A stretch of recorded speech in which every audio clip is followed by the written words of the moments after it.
Many, if not most, of the laws that we operate in Nigeria have been there since independence.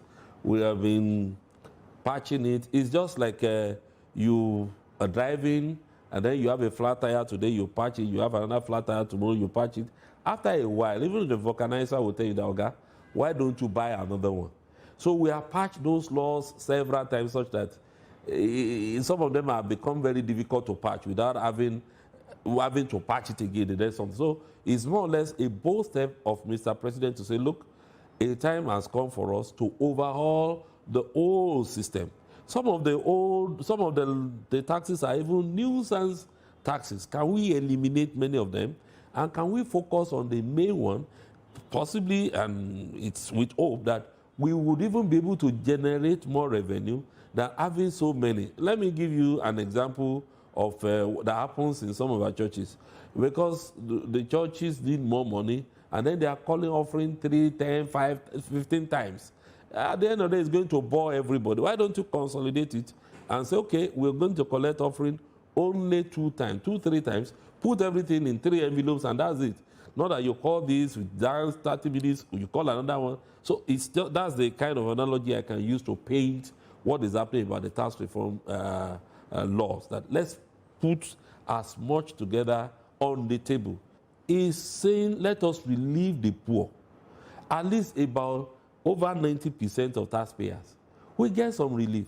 Because those that collect the big money that will pay a little higher, I'm not sure they have to up to 5% of taxpayers. So what Mr. President had in mind was, what can we do to make life easier for Nigerians, for the common man? If you are earning 100,000 per month, for example, it's probable that you pay almost nothing at the end of the day, because that comes to 1.2 million at the end of the year. And if the initial 800,000 is not taxable, you are still going to claim rent relief that it could be up to 500,000. You will still claim Nigeria Housing Fund contribution to NSITF, if you pension scheme, insurance, life insurance, something. All these are still deductible. So if you earn 100,000 per month, you may end up paying 0. So under that kind, and even if you're a business owner, we have to concentrate more on the profit you make from that your small business, not the total revenue. So for somebody that all the things he or she says in a month is 100,000, I mean, by the time you knock off the cost, he will make profit of 100,000. So he is not going to pay as before. So it's to make life easy for people. Now, we have to also bear it in mind that there are guys who work online who earn big money from international businesses. They don't have shops, they don't have kiosks, and they are making some money.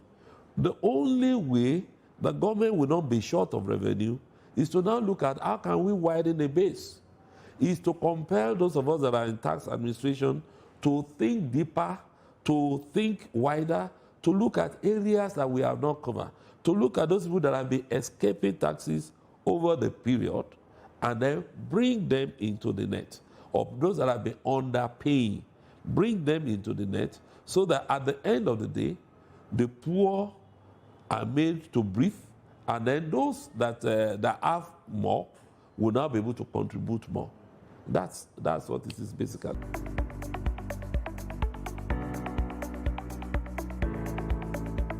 We have done our own simulation, and we've realized that an average Ekiti, in fact, I will say about 98, if not 99% of taxpayers in Ekiti State will pay less. I'm not even sure I can count 5 or 10 people that reside in Ekiti here that we can say, their own tax rate is going to increase.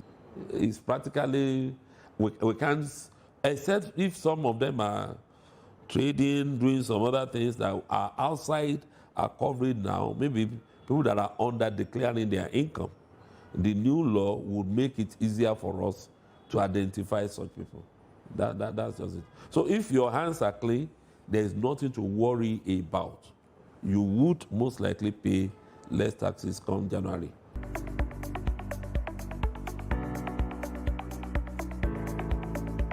We all agree that the best thing is for state houses of assemblies to also pass that harmonized bill so that there will now be basis of collecting some of those taxes and rates come January 2026. But what we have done in Ekiti is to even go a little step further, because our own revenue law, we already saw the need to do some changes on it. We saw the need to update some of our rates, some of our levies, and what have you. And so what we have done is to take the template sent to us by Joint Revenue Board, which we are part of, and review it along with all our other laws that needed some changes here and there. So what we have is not just the harmonized law, as it were, but that the old Ekiti State Law, Revenue Law of 2019, with the amendments of 2020, everything is now put together initially to fuse about 7 of our taxes so that they will be on one bill. And we should also put 3 of local government collectible to be on one harmonized bill so that the taxpayer gets a bill and then he knows what he's supposed to pay as this, what he's supposed to pay as that, what he's supposed to pay as that. So that once he pays that, then you don't see the local government coming after him on tenement rate. You don't see another agency coming after that one. But thing now becomes easier, and then multiplicity of taxes will be well handled. So the intention is to actually answer all the questions of Nigerians on multiplicity of taxes, to reduce the taxes that are collected so that people will also be able to breathe. And now I'm happy that Ekiti State happens to be the first state to have that law passed. And of course, kudos to Mr. Governor, because he's been very, very tenacious about it. When we were having a commissioning of this revenue house, he promised the JRB team then, the chairman and the executive secretary of JRB, that if they that immediately they brought the law, we will look at it and I will pass it speedily. After us, Zamfara State have done they have passed their own. Anambra State has also passed their own, and I know quite a number of other states will still pass theirs.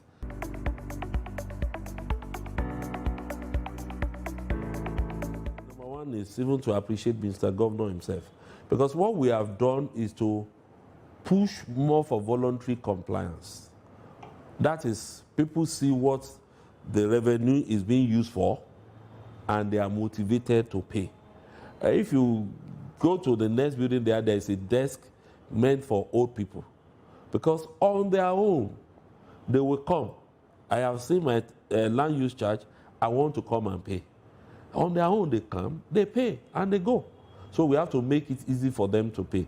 So number one is the fact that people see what Mr. Governor is doing, which encourages them to do more. That was the bargain I had with him when I was asked to take on this role. He promised I was not going to hinder us from performing, and I was going to give us free hand to operate, and I will make sure that every penny we make is judiciously used for Ekiti people. And I think we can all appreciate that he has fulfilled that promise. That's number one. Number two also is that Mr. Governor also gave us signed autonomy, financial, in all the things such that we are now not totally independent, but we are autonomous. We still relate to the government, but we operate more or less like a private sector mentality. Much of my background has been from the private sector, where we are given a target and we work by that target, and we do everything possible. We remove some of the bottlenecks, some of the bureaucracy, some of the inefficiencies in the system, and of course also we've also leveraged on technology. For example, instead of locking 10 shops to collect 200,000, can you leverage on technology to get one taxpayer to say, sir, you are underpaying, you have to pay extra 500,000, and the person will come, please let me just pay, I don't want trouble. That's another one. Another one is the fact that the staff also are motivated, because if you are paying peanuts, what you succeed in hiring will be monkeys. So in the remuneration of the staff also, we've tried to make it better than it used to be, such that those people that were also stealing also have to caution themselves, because they know if you are patient and you do your work very well, aside from your salary regular pay, sometimes there is also room for incentives to motivate you to perform better. And of course, we've also had to block lots of loopholes, lots of leakages. In the last 1.5 to 2 years now, for example, you could pay your taxes anywhere in the state and collect your receipts. When we came on board, if you paid in Omo, you paid in even in Canada, you will not be able to collect your receipt until you came to Ado. We decentralized that one, that wherever you pay, at least about 26 offices, wherever you pay, computers are there now, printers are there. Even in the new law, some of the things in the old laws were lifted, which is that you should be able to get your TCC within 2 weeks of applying. But by the grace of God, with the use of technology, some apply in the morning, they get it in the evening. Some apply maybe today, they get it tomorrow. Because we've even digitalized it now such that I can sign online. The era of, chairman is not around, and then chairman comes and his table is full of papers. That era is gone forever. All these gadgets are there. Wherever I am in the world, I can review the tax something and then sign it. So that if you put correct email address when you are applying for your TCC, it's probable that by the time I sign, automatically the TCC will come to your mailbox that Mr. Chairman has approved your tax clearance, and you can download it and it becomes useful for you. So all this added together has helped us tremendously as a revenue authority, and that's why the numbers has moved up.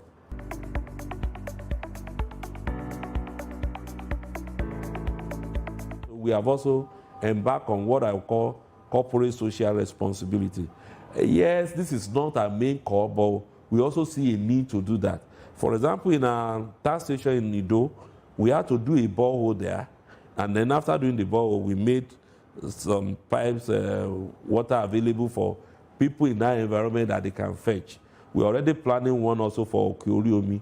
I understand during Harmattan, during January and so, there is always a problem with water. We sank a borehole already. We are planning to put overhead tank there that people can fetch water.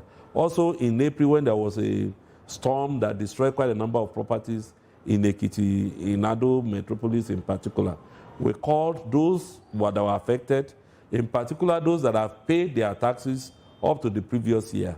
We gave some of them 200, some of them 300, some of them 400% of what they have paid to us as taxes to reduce the damages caused. So that also warmed some people's heart towards that they never have seen it before. In fact, I remember the NUJ team said they had never had it before, that tax collectors would be going to the extent of even helping people. I would say, no, we are not interested in any business time, because we want businesses in Ekiti to flourish. We want Ekiti people to keep on prospering. It's when they prosper this year that they are available for us to tax next year. And so that also has helped us significantly. People also see us to be more friendly, to be more humane. We listen to all complaints, and our tax experts also, we train them more on how to be professional. Customer relations services training is never ending for us here.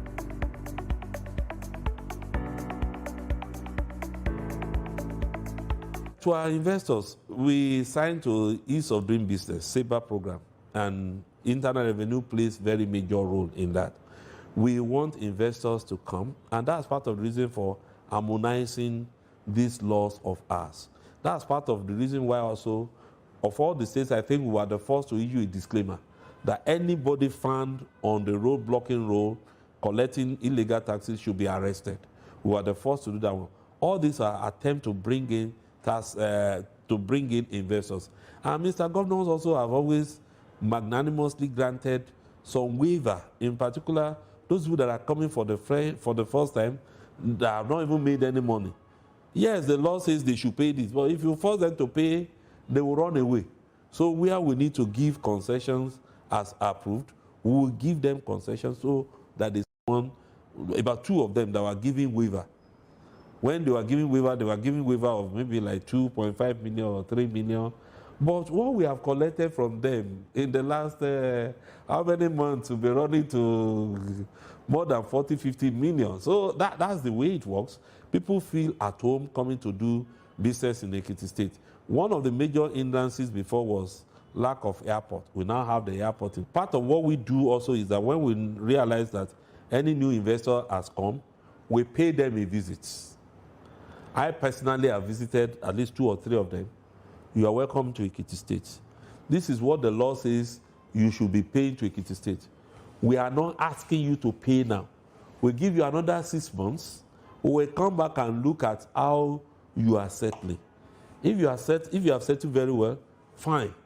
There are some that will say, okay, it was after 9 months that will now say, okay, now begin to make your remittance to the state government. For the months that you have not done, we are not going to touch, because you are just paying salaries at that time. You are not making money.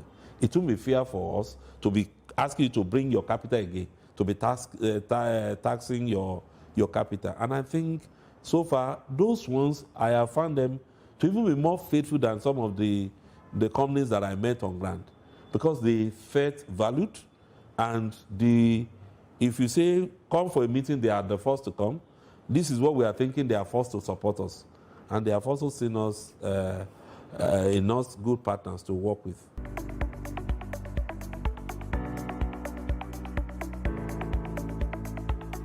This time last year, the whole of this place, of course, was just like a wilderness. And so the soil turning was made, I think, December 28 or so last year. And there we have with 2 edifices. Now this building is what we call the admin building. From the reception, that's where we have the reception. And then we have the ICT people at the downstairs there. We have the procurement people also downstairs.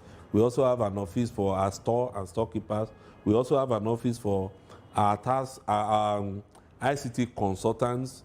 And we also have a small place for Federal Inland Revenue if they also want to collaborate with us. And we also have a big meeting room down there. And then on the first floor, we have what we call the legal department. From there, it flows to communication. From there, it flows to admin. And then it flows also to human resources department. And then it flows to maintenance department. They also have their own meeting room there. And then at this floor is more or less like chairman's floor. We have the director of finance and corporate services. We have the finance team. We have the boardroom. And then we also have other meeting areas. And then office of the chairman staff. Now, we also have a place on this floor for data. It's because GRB demands that we should have a special room where we can put some things in collaboration with them. That's what will enable us to have access to data that they may not even be in Ekiti here. So we have a room, a secure room for that also. The next building, we call it directorate building. It's not just directors that are there are other directors that are there. But at the frontal part, we have the road taxes. That's where you have the people that do vehicle license and anything that relates to vehicle. They are there. We also have the road safety team. They are also there. You want to do your driver's license, you want to do data capture, those ones are there. The land use charge people also are there. The Directorate of Personal Income Tax and the director is also there. We also have a directorate for new growth and other taxes. She is also there with our own team. That's where you have withholding tax, stamp duties, and quite a number of other things. We also have a directorate of planning, research, and statistics, and those are the ones that crunch the numbers, they do the reporting, they are there. We also have a directorate of tax audit. They are also there in that building, and the director is there. They also have a room for tax reconciliation meetings so that clients can come there and discuss with them. Also there we have what we call data intelligence units, which deal with quite a number of data something. We also have, in this building, we also have another room for what we call the DPO, That's data protection officer.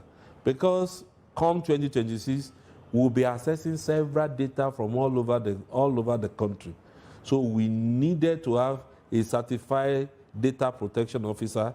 We have presented a candidate and he has passed much of the exam. So we are waiting for the induction for him to be certified. So armed with all those directorates, we are good to go.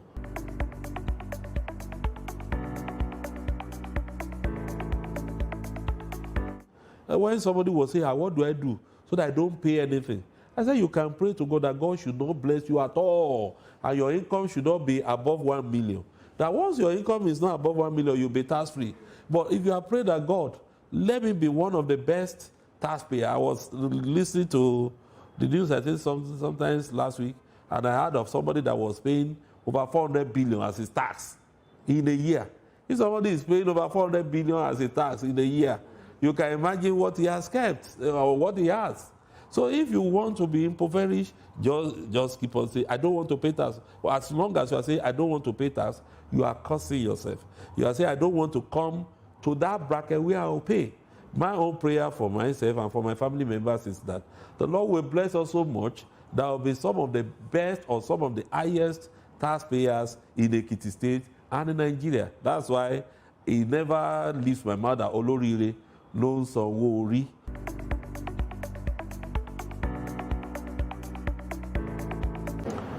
Ekiti people, I will expect them to just keep on cooperating with us.